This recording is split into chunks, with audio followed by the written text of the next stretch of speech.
Hello, welcome everybody. I'm Leonardo Vasquez, call me Leo, from the National Consortium for Creative Placemaking and New Hampshire Institute of Art. And today, webinar is going to focus on the growth of freelance artists in the United States and the implications for urban planning and design. This session has been approved for one AICP CM credit. And if you don't know what that is, don't worry about it, because that means you're probably not an AICP certified planner. If you are a planner, we hope you will join AICP, but if you're not, don't worry about it. I have muted everybody just for the sake of not having any background noise, distractions. Thank you, Matson 2017, for that request. I will open up the microphones after I finish my presentation. At any point, though, you are welcome to type in your questions, comments, etc. in the chat area. If you see my eyes go down and to the right, it's because I'm looking at the chat area to answer questions as soon as possible. So if I don't get to a particular question right away, I will try to get to it at least through at the Q&A portion. So so why don't we go ahead and start now. Freelance artists, when we talk about, and I'm going to use the term artist broadly, and this also includes how the U.S. Department of Commerce defines artists: artists, writers, and performers. Basically, people who are making some kind of income in classic art forms. Now, of course, there are many, many more artists in the broadest sense than are counted here. But let's just look at these freelance artists, writers, and performers as an indicator species. What I've done to start off with is to look at data from county business patterns, which gives us very good information about both establishments with employers, with employees, I should say, as well as what they call non-employee establishments. These are the freelancers. Now, these aren't all individuals. These could be partnerships, 2 or more people. But the key is that the establishment, that is the economic unit, does not have any employees whatsoever. What we're seeing in the United States in the last 10 years, and 2016 is the last year that's available through the county business patterns data, is that we see a fast growing industry.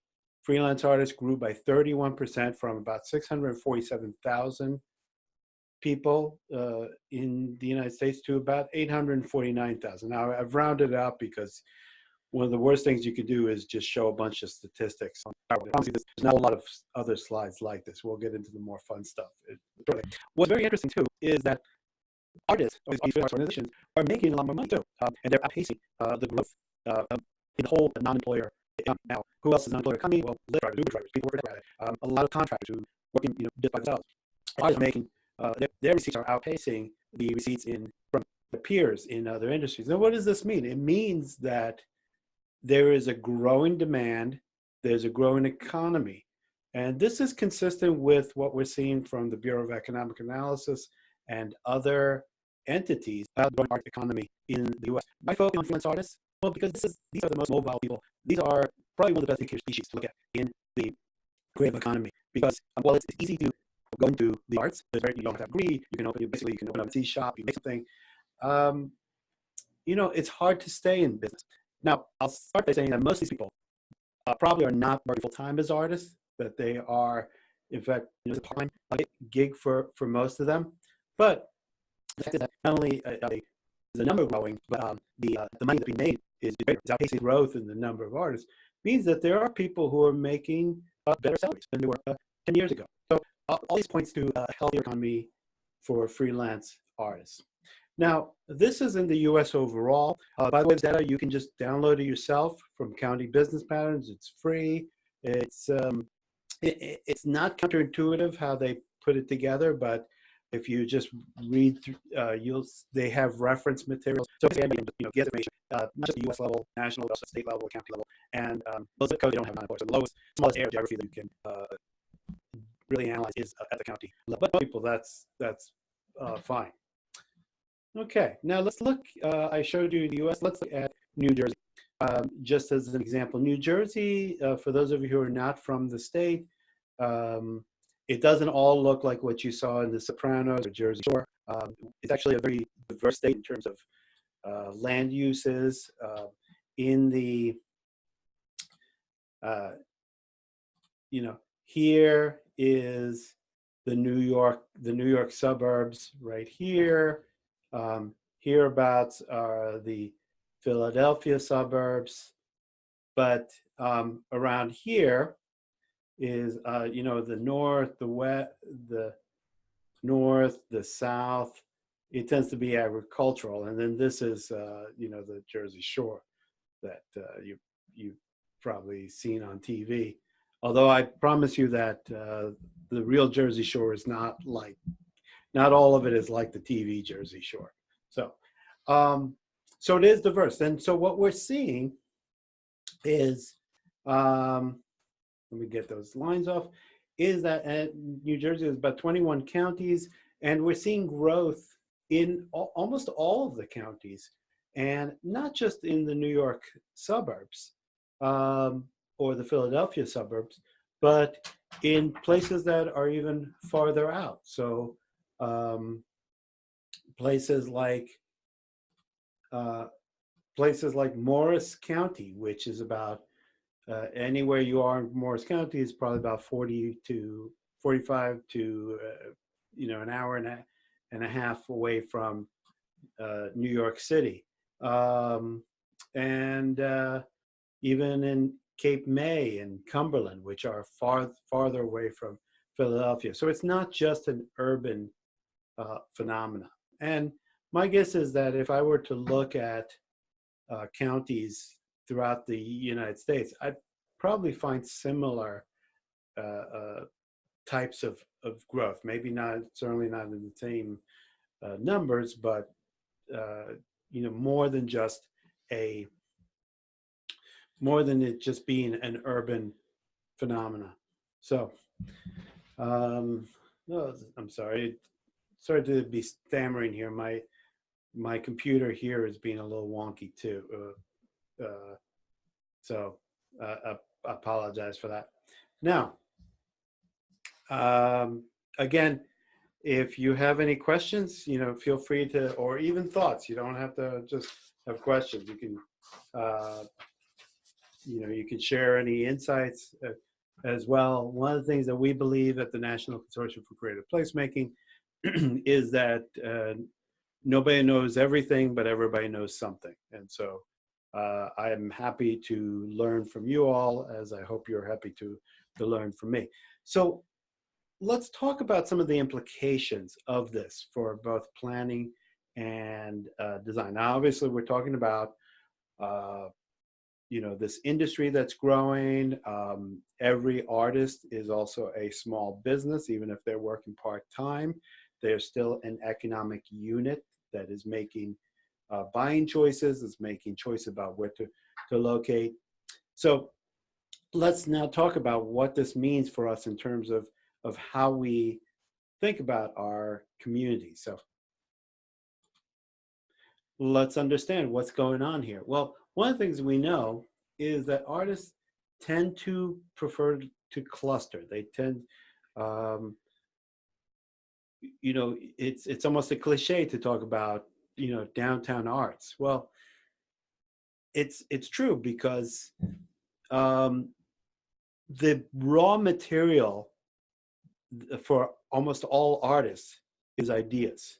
And how do you get more ideas? By being around more people. Plus, remember that every artist is a business person. So clustered areas tend to also be marketplaces, or it's easier to create marketplaces um, in downtown areas or in areas with high density with transportation, significant amounts of public transportation. I did some research a few years ago on where the arts are located in New Jersey, particularly the North Jersey and the Jersey Shore areas. And I found that arts organizations, whether they be primarily these were employer-based, organizations of employees, tend to be located in areas with greater near points of near public transportation stations or bus stops, as well as areas that are more ethnically and culturally diverse. So I'm not sure how many of you are familiar with the term risk tolerant. That means that that means being open to taking more risks, and so this has a special implication for all of us who work in downtown revitalization, who are looking at revitalization of communities. The people who are going to be among the early adopters in any kind of revitalization strategies are those people who tend to be more risk tolerant. The people who can see that, well, maybe things can change. Things don't have to be the way they are. Those people then, as they get successful, they tend to attract others who will follow and may be less risk tolerant. So let me introduce to you this idea, an idea called the Artistic Dividend, which was developed by one of, I think, the greatest thinkers in the field of creative placemaking, and an outstanding economist, Anne Markison, and Charles King was a co-author on this. Now, the idea of the artistic dividend is that when you have artists in all forms in an area, in a region, that they're providing greater benefits than just simply their purchasing power. That they're doing things subtly that enhance overall economic development, not just in the arts, but in other areas as well.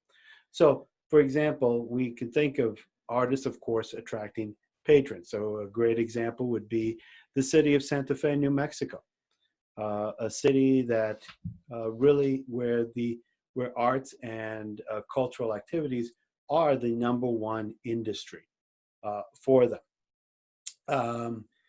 People come for weekends, people have retirement homes, thousands upon thousands of people are spending millions and millions and millions of dollars in Santa Fe, in an area that is not really centrally located. The biggest airport is an hour away. New Mexico is, you have to, if you don't already live in the Southwest, you really have to make an effort to get to New Mexico. But they've been successful.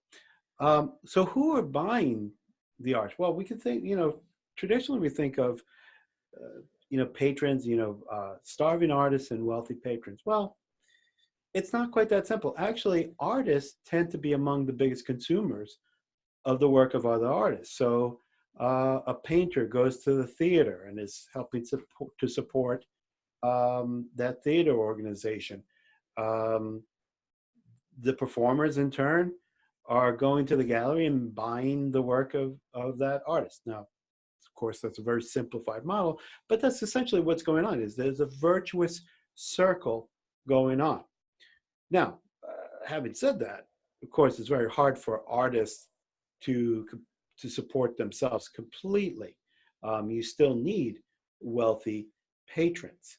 And in fact, one of the things for us, those of us in planning design, is how do we create or expand marketplaces to bring wealthy patrons to the artists. Now, of course, we historically the artists go to the patrons, which is why artists tend to leave small towns and or have left small towns, go to bigger cities or locate near bigger cities.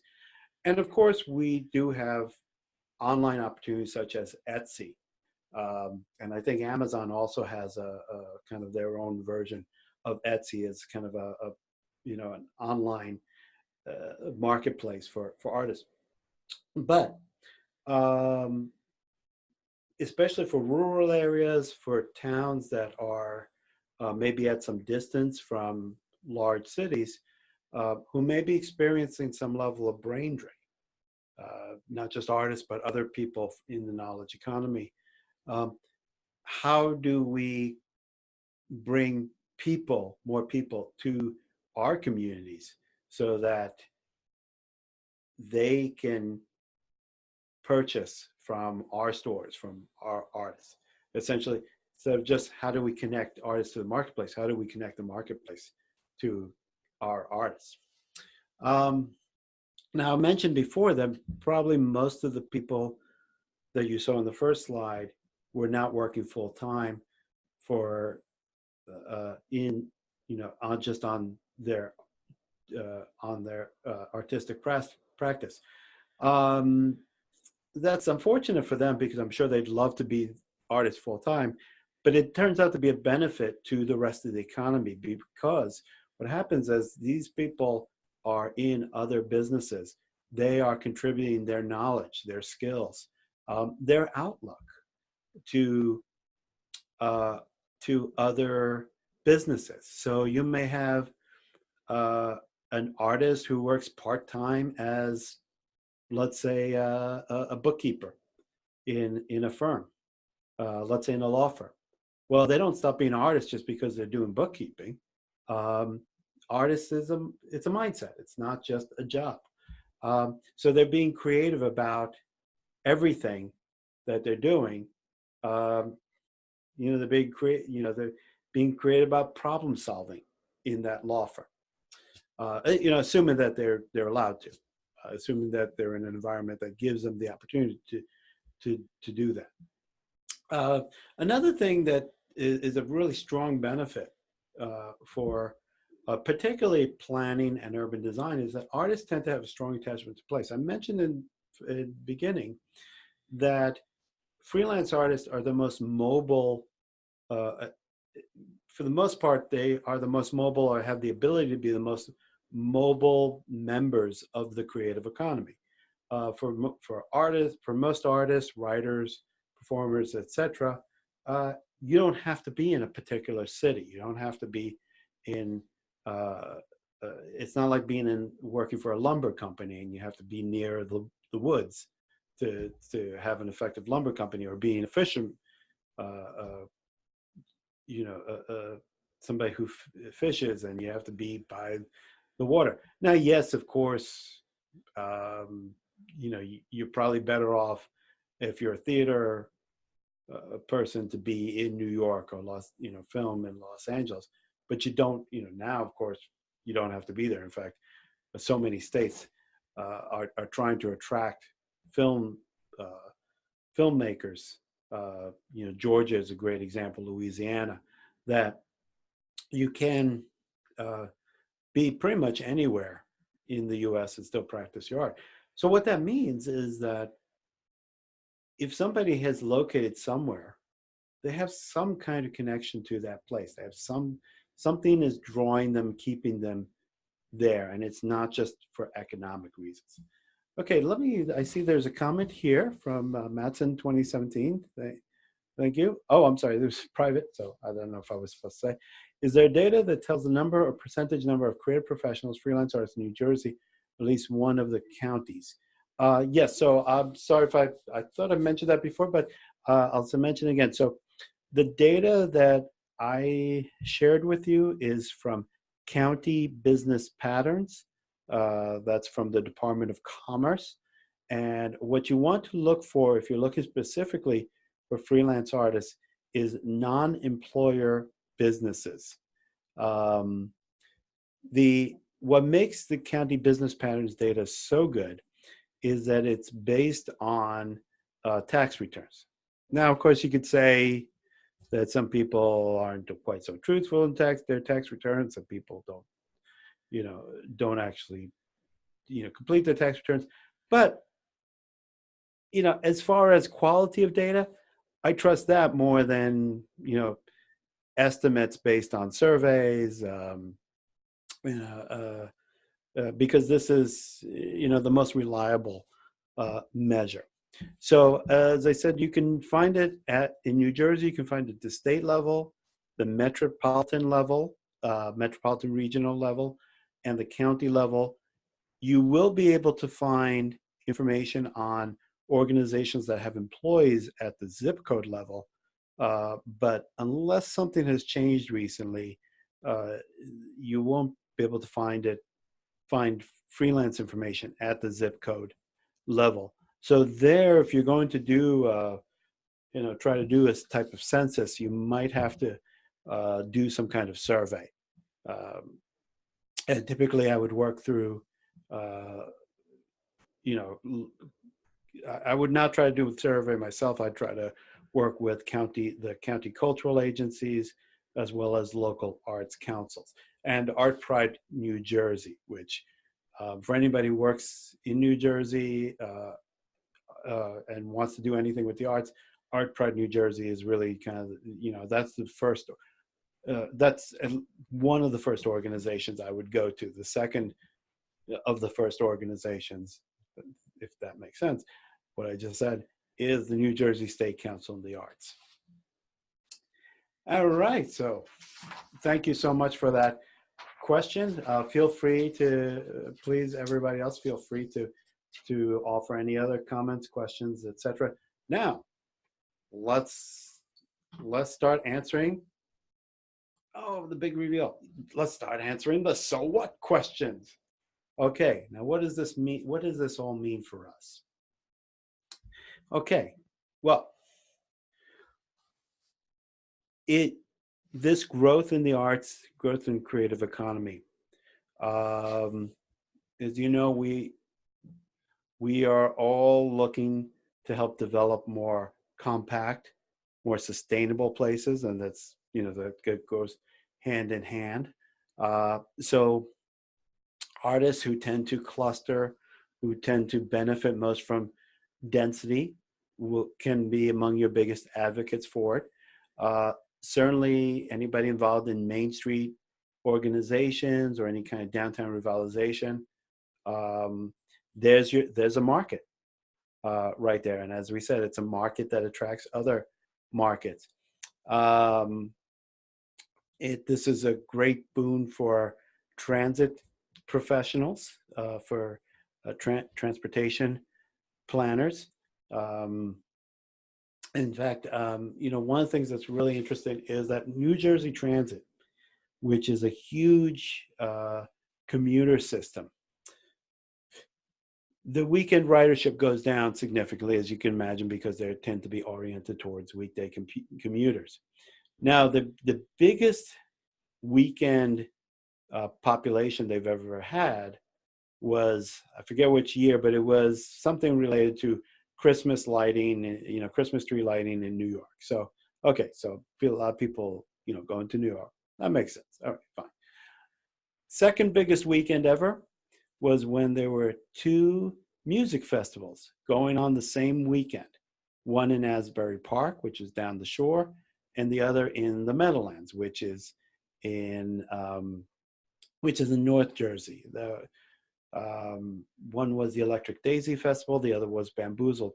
So the thing is, patrons will go on public transportation to the arts if you make it easy for them. Now, I know that a number of cities, and I can't tell you which ones in the US, but certainly in Europe, they have day passes for visitors where people can just hop on, hop off. This is something that if there's anybody here from NJ Transit listening, or from any other transit agency in the country, I do hope that's something you all consider, to rather than just stop to stop payment strategies, doing hop on, hop off, all day passes, weekend passes, as a way to encourage people to travel more, and to visit more areas. Of course, one of the things that we all love about the arts is that it tends to be fun. The artists themselves can be kind of fun people to hang out with, although they can also be pretty depressed too. But generally, there's that spirit when you go into places like Santa Fe, or trying to think about another arts area, Asbury Park, New Jersey, the Austin, Texas, where there's just that energy. It's so hard to describe, but it's palpable, and it's fun. That's what why do retirees like to be in college towns? Because there's that youthful energy that they can soak in, and that's why places like Austin and Bozeman, Montana, and Santa Fe, New Mexico, also tend to attract, you know, not only retirees, but weekend visitors, second homes, people own second homes, etc. Now, for those of us going back to the kind of the walkability, part of making places more walkable is to have wider sidewalks, to have more public space, basically giving people, better environments to walk in. And so when you make spaces for art, especially for street performances, you need to have wider sidewalks. Because for example, if you are going to want to have art, people open up a folding table and selling their artwork, you're going to probably need about 11 feet of sidewalk, because you're going to need about 6 feet for the artist and his or her table and materials, as well as, of course, 5 feet of navigation. So what that does is it encourages more walkable streets. When they're not being used for art, they can be used for other things as well. And the other thing too is we've been talking about artists. I mean, some of you on the session here might, are probably artists as well. But it's not just about them, the artists doing things. It's also about how our communities, how everybody who lives in the communities, or as many people as possible, are involved in this work. And what we find is that the more that people tend to get involved in the arts, the more they get involved in other type of civic activities. We live in a time when so many things are driving us apart. People can live next door to each other, view different media, and live in essentially completely different worlds. And there's something about, some kind of fun arts activities, like let's paint a mural together, let's sing-alongs, and there are community sing-alongs. Other things that bring us together in a fun way and a non-threatening way that helps to build a stronger civil society. And ultimately, we can make the the nicest possible landscape for people. But if people are afraid of one another, if people don't feel comfortable with one another, it doesn't really matter so much what's on the ground. People are just not going to participate. So, the landscape, the built environment certainly helps, but it's not the only thing that helps to make places better. So let me get into some of the sort of the demand side of things for those of you in economic development, also community development. What we see with more artists is, greater demand in terms of housing for bigger open spaces, more loft type spaces. One of the things, if you do, as I recommend you do, a survey of people in the arts, you might find among performers, among theater folks and singers, a demand for walk-in closets. You think, well, why walk-in closets? Is it just, is it because of the costumes? Yeah, to a certain extent. But it's actually, walk-in closets tend to be one of the few spaces in residential areas that are soundproof, where there's little reverberation. I mean, where you have sort of a sing where you can really test your voice. So it actually becomes it can become like studio space for performers. If for visual artists, painters, jewelers, etc., natural light is very critical. I mean, of course, we have artificial light, but there's really nothing like having southern exposures or eastern exposures. Now, for industrial artists, for sculptors, they're going to probably be looking for higher spaces. Now, of course, one thing you're going to have to be thinking about when you're developing housing or promoting certain types of housing is that there are artists such as potters, glass blowers, who need equipment that, like ovens, glass ovens, kilns, etc., that have very high temperatures. So I'm not suggesting that you can't have them in a dense urban environment, but you have to be, make sure that your building codes are such that you have safety. You have firewalls, literal firewalls, not just computer firewalls, in your building. For those of you who plan open space, certainly, having more artists, having more in the arts tends to create a great demand for large open spaces or even just gathering spaces. As you can imagine, the more arts there are, the more they want to, the more spaces they want to perform.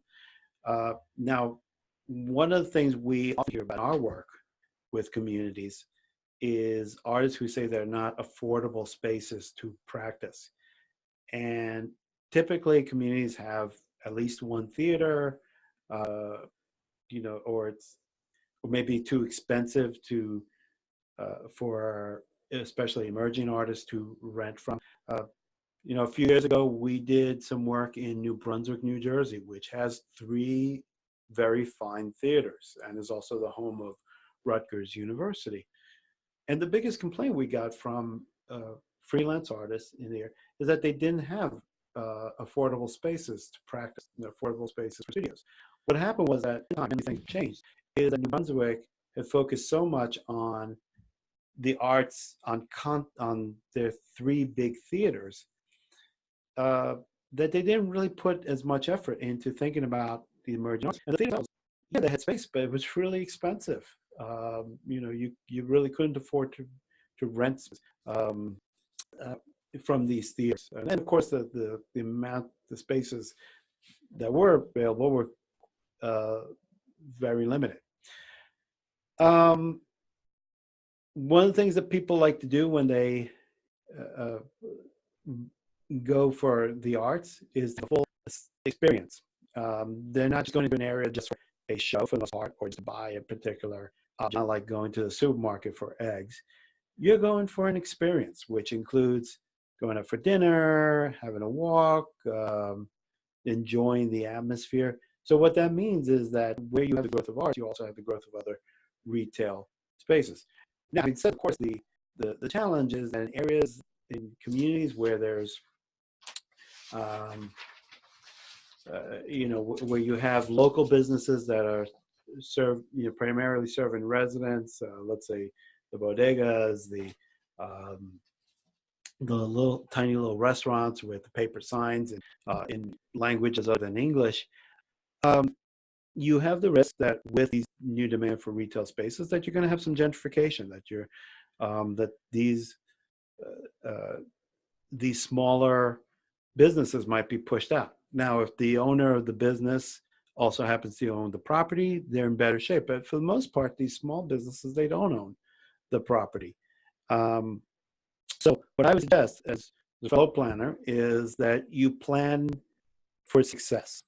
That it's not just about what do we do with these, empty properties, empty storefronts, is what happens if we're really successful and there's so much demand for the new boutiques and the cafes, etc. What's going to happen to these other stores, offices, the businesses that have been serving people in the community and that may struggle to pay the same kind of rents that the new businesses? How do we deal with that? So there's not a single answer, but at least we should be asking that question from the beginning. Okay, so this, I want to just give you some time to ask questions, offer comments, etc. So this gives you a sense of what the implications are. I've talked a lot about local economic development, local community development. One other thing that I should add here is for those of you who are regional planners, who are thinking county-wide strategies or regional strategies, thinking about connections between these communities. You could think about trails, ways to bring people to other communities so that the whole region benefits and not just a single city.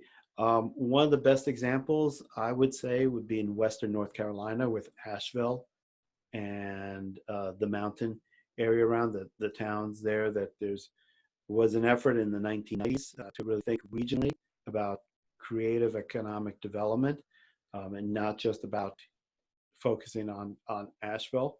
I don't know I don't have any updated information, but I know Asheville is one of those towns that in Western North Carolina is one of those regions that has really benefited from an influx of dollars from arts and culture there. So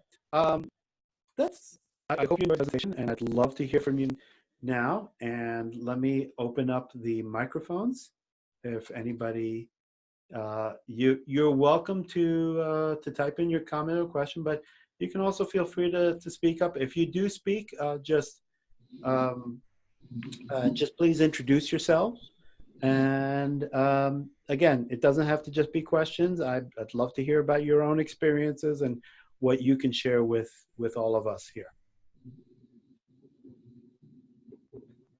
And now this is where I get nervous because there's just while we're waiting for comment.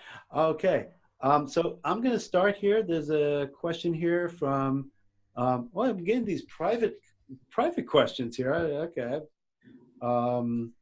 But there's a question here. Do you have examples of art and economic development initiatives that were proactive about mitigating gentrification? Yes, and I'm happy to say that it is right near us. It is the Valley Arts Initiative in Orange/West Orange, New Jersey. This was an initiative created about 10 years ago by a community development corporation called HANDS. And HANDS stands for something I forget, but everybody just calls it HANDS Inc., where they created a separate 501c3 organization called Valley Arts and focused on an area that was a historic area, although few people really knew about the history. It actually was this valley was at one point the hat-making capital of the United States. And one of the things they did is they did a few things. I mean, they did a lot of programming, but they also purchased land to make permanently affordable studios and work and live spaces for artists. When I talk about thinking about success, they are probably the best example in terms of thinking about success. Now, it's not an overnight success. There's still a long way to go in terms of revitalization of the valley. But what we are seeing is that they've developed dozens of new units. There's a new, essentially a creative community center in the valley. There's a coffee shop where there hasn't been one in, for a long time.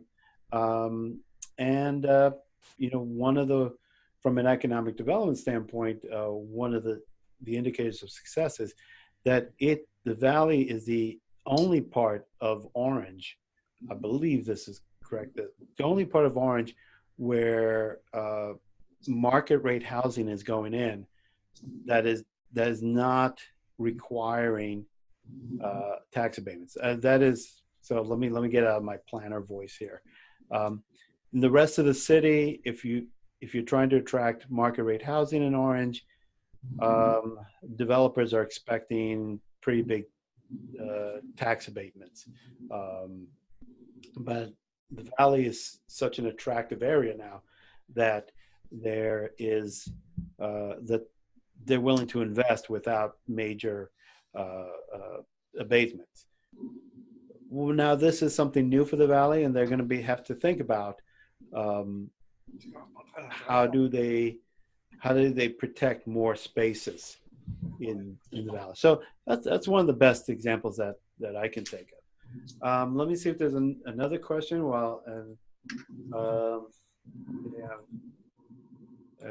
Okay, no, it looks like that.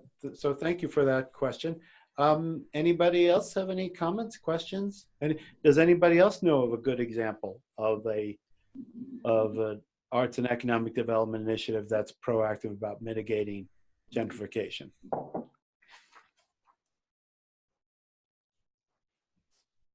No, unfortunately. Oh, okay. Well, I have a question though. Yes. I was going to type it, but it'd be easy to say it. So I live in Austin. Okay. And Austin has, as you said, a very high concentration of creative professionals, or as you say, these freelance artists. They also have a very high concentration of college students, per capita. So it creates this really, I call it like a generational refresh of energy as cultural activity is taking place in the city. So it is palpable, and you can really feel it when you come to the city. Unfortunately, there's no data that shows us how many there's data that shows us how many college students there are, but not how many freelance artists there are in the city. There's no data for that, and I've been looking for it for quite a while. There's a little bit of data, but not a lot. And so I'm just wondering, it would be very interesting to find out what percentage of these creative professionals in a particular city have economic impact compared to other cities. And I'm just going to put that out there to you, because if you ever come across any data like that, I think it would be very helpful and relevant to this kind of subject.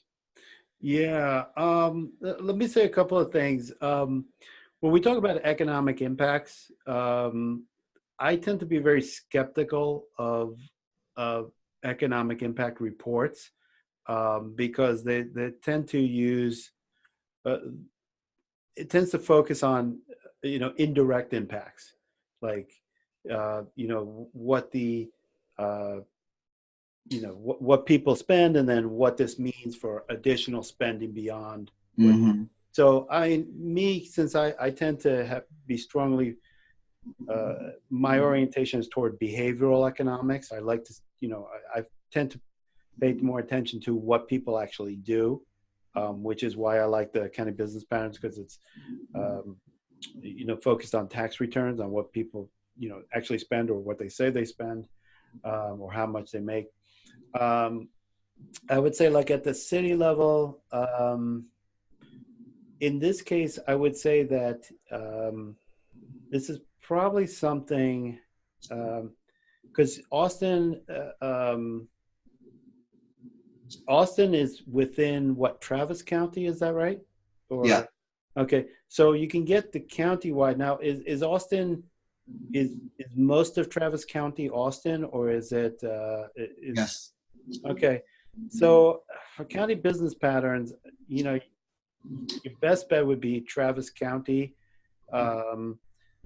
Gaining it for Travis County itself. I don't know, because there's not really unless Austin has a registry, and a lot of artists probably aren't going to be on a registry. Um, I don't know of any other way to really get a good number on the number of artists in the working artists in the city without without a survey. And even the survey, you have to just make essentially an estimate. So um, that's where I would go. I mean, if you have the resources, or working with a university that has the resources to do an extensive survey, or maybe working with the city arts agency, cultural agency to do that. But if you're doing it yourself, I would go with I would get the numbers for Travis County, and go with that. And my guess is that there's probably artists who are working in Austin, or have connections to Austin, who may not necessarily be living in Austin, maybe in a Mm-hmm. suburb of Austin. So, to the extent that they are counted there, that would be useful. Now, in terms of impact, um, again, you can there's ways to do impact analyses. Uh, and there are firms that do impact studies, but again, for the reasons I mentioned, I'm not a big fan of those. What you can do, though, is you can observe the impacts that artists may have in particular areas. So, for example, I mean, we know about Sixth Street as this center for Austin. For those of you who don't know, Sixth Street is like the center of music in Austin, and so many other things. But what you may want to do is look at other neighborhoods where artists have been moving in, and see what kind of impacts, what kind of changes have been happening in the neighborhood. So, I mean, it is anecdotal. It's not, it's not going to come down to a single set of numbers. Um, I find it more, to me, and I'm just saying this myself, there's going to be economists who disagree. I found it to be more telling than an economic impact study with a bunch of big numbers, of indirect impact, because um, the, uh, you, when I was in grad school doing my public administration program, one of the things they taught me was basically how to play around with cost benefit analyses and economic impact studies to make the numbers say basically whatever I wanted them to say. So Mm-hmm. that's the source of my skepticism. So thank you very much. I don't know if I was able to answer your question, but there, I wish there was an easier way to find out these numbers, and maybe Exactly. there will be at some point. I don't understand why County Business Patterns doesn't do municipal data, because the economic census, which comes out every 5 years, does do it at the municipal level. But again, that's every 5 years, and County Business Patterns is updates every year. Thank you for that. Thank you for that question. Are there any other comments or questions, or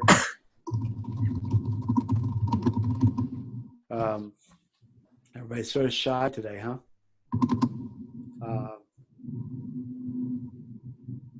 Okay, let's see if there's anybody. Oh, here's good. Okay, Glenda, thank you. Glenda says, Matson, you can try with city or county business registration, NAICS codes to get started. It won't be comprehensive, but it'll be a starting point. Get that list from the business license office. You can do a Google search to find the list of NAICS codes. And for those of you who are not familiar with economic data, NAICS code stands for North American Industry Classification Standards. It is how the federal government classifies organizations. You'll find artists, writers, and performers, as well as other types of arts organizations in the 71 NAICS codes. It starts with the number 71. Art galleries you will find under retail, which I think starts with 45. So, again, it's not really intuitive, but it's a pain in the neck to start with. But once you learn the language, it becomes pretty easy to download the information. Um, okay. Oh, and Glenda's, oh, looks like they're doing a basic cultural asset map. Okay, that's cool. Um, Terrific. Glenda, did you want to say anything more about the asset map thing that you're doing? Or where you're doing that? Você vai chance. See enough pie. Mm-hmm. Okay. So somebody's having a separate conversation. So, okay. Okay, well, maybe, hopefully Glenda will tell us. Okay, let's see. From Alejandra. Hey, Alejandra, great to see you again. Now, Alejandra, I know, is from Bloomington, Minnesota, which she's a director of creative placemaking there. And Bloomington is, I think, one of the first cities in America, if not the first, to have a position of director of creative placemaking. I encourage all cities to have one. So let's see. I hope I didn't embarrass you there, Alejandra. So when approaching developers, what is good to keep in mind in terms of how to encourage them to invest in artist studios, co-working space, live workspace? Well, for developers, we're really talking about money there. What I would say is that there's research from the NEA, and for those of you, I didn't put this slide in, I have it from another presentation, that shows that there's really this straight line correlation. Whoops, let me just do it this way. Straight line correlation between income, education, and participation in the arts. That is, so if people who are making 150,000 or over, more, I think, I'm talking off the top of my head here, around 60% or maybe more participate in kind of art form. People with graduate degrees, again, also, 60% or more, and it goes progressively, and even at the lowest economic level, there's still some level of participation, not as high. So what that means is you want to bring, you want to attract those people, and I don't know that there's any single developer on earth who wouldn't want to attract high income, high education people. That the arts are a good way to do that. But here again, I want to temper this by recognize that they can get excited about the arts, but we have to remember that we don't want their attraction of artists, attraction of art patrons, to cause to be a source of major displacement of people. So that's where I say, well, yes, the patrons may be wealthy, but that we also need to make sure that there are affordable spaces, not just affordable live spaces, but affordable workspaces. From a development standpoint, one of the things that I would suggest is that if you want to create truly affordable spaces, then you might want to not trade-offs, but let's say you have a mixed-use building with, you may want to say, okay, look, the ground, we need some space on ground floor, black box space, vanilla spaces for studios. You get luxury, luxury housing up above, as long as you make sure that the space on the ground floor or at some other level is subsidized for artists. Okay, here's a note from Glenda. We're working with our city's GIS and business development department to get those creative businesses. A lot of freelancers won't be listed, but it will give us a snapshot and a starting point to add to as we find new artists. We just did mapping for the borough of Glassboro in New Jersey, and we found some freelance artists just by going out and doing a survey. So we added the survey information to other information that we got about establishments, creative sector establishments. So that helps. And no, it's not going to be comprehensive, but people who want to be known, want to be listed, will send you their information. What I will say, though, is when you're mapping, for those of you who are planning to do this, and I'm sorry, it's a little past 3 o'clock. I hope you don't mind if we go a little bit long. Is individual artists, just simply because so many work out doesn't have a license. Is there any other comments before we stop today? No? Okay. Well, thank you. Let me give you my information. I will be happy to send a copy of this presentation for anybody who requests it. Just send it to leo@cpcommunities.org. And you know, if you're in the Union area, come on and visit us. So I want to thank you all for being part of this presentation. I hope it was hope you found it both informational and interesting. So I hope you can join us for a future webinar, workshop, or leadership summit. Just go to cpcommunities.org to find out about our upcoming events. Thanks, everybody. Bye.